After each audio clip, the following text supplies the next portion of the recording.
Welcome to this week's OK at Work with myself, Sarah Sawyer, and my colleague, Russell Berger, both attorneys at Offit Kurman. And today we are talking about parental leave and just kind of specific issues that employers are facing more recently as it relates to parental leave. And that can be everything from new laws, writing new policies, and what we call it. And you might notice I'm calling it parental leave, not maternity leave, not paternity leave. Really, we see that lumped all together now. So there's a lot of issues that employers are still working through, kind of in what we'll call modern times regarding leave. What are some things to get us started, Russell, that employers should be thinking about?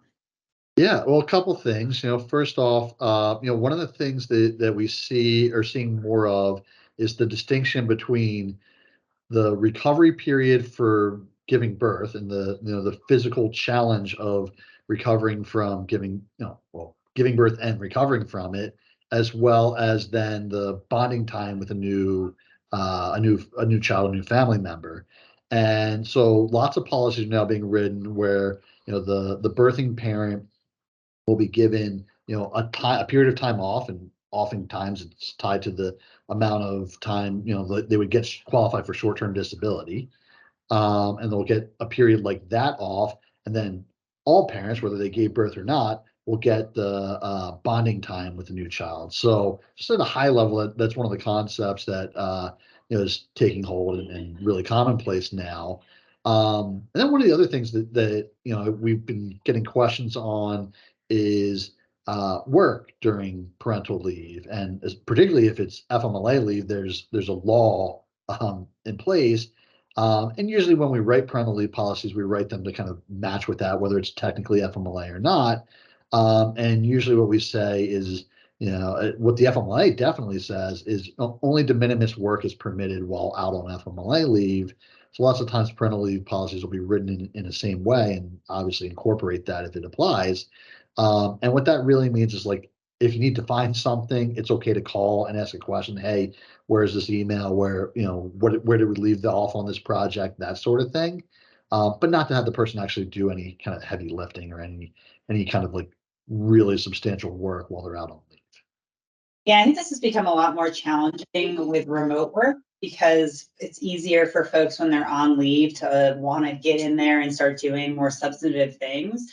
And it can definitely become an issue with disability as well.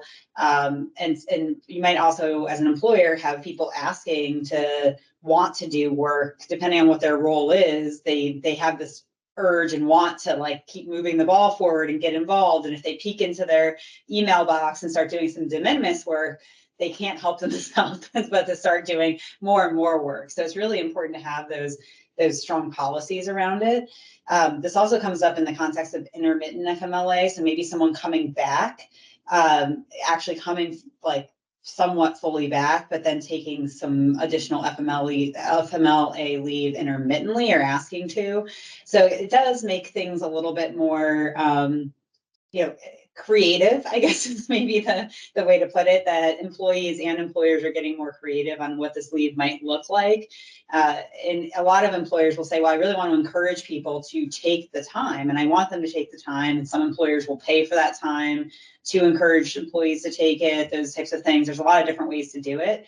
But sometimes employees do want to come back. It just kind of depends on the role and what's possible. And some folks might want to come back and be working remotely when they didn't before. So a lot of things to think about as an employer in these instances. Yeah, well, and to that point, I mean, one of the things we're seeing in policy drafting is under the FMLA, when it's parental leave or related to, a new family member, the employer has discretion as to whether to allow intermittent FMLA or to allow it to be interrupted. And what we're seeing, and we're seeing this in parental leave policies as well, is a trend towards, allowing some chunk of the leave to be taken and then a break where the person goes back to work, and then the rest of the leave can be taken at some point later in the future. I mean, it makes a lot of sense in kind of today's day and age where there's a lot of two working parent families, and someone needs to be with the new family member up front, and then that person might go back to work, and then someone else will take a leave from work, and they'll families will piece it together in that way. So we're starting to see the flexibility is a benefit in those policies. Now, I also think that makes it challenging for an employer if someone's going to be off for 2 weeks and they'll be working for the next 8 to 10 weeks and then taking 12 weeks off, or 6, 10, 8, whatever, more weeks off later. It just puts a burden on the employer to plan for that. And obviously it can be done, but it's just something that requires some forward thinking and some management from, not necessarily HR, but from kind of the inline managers.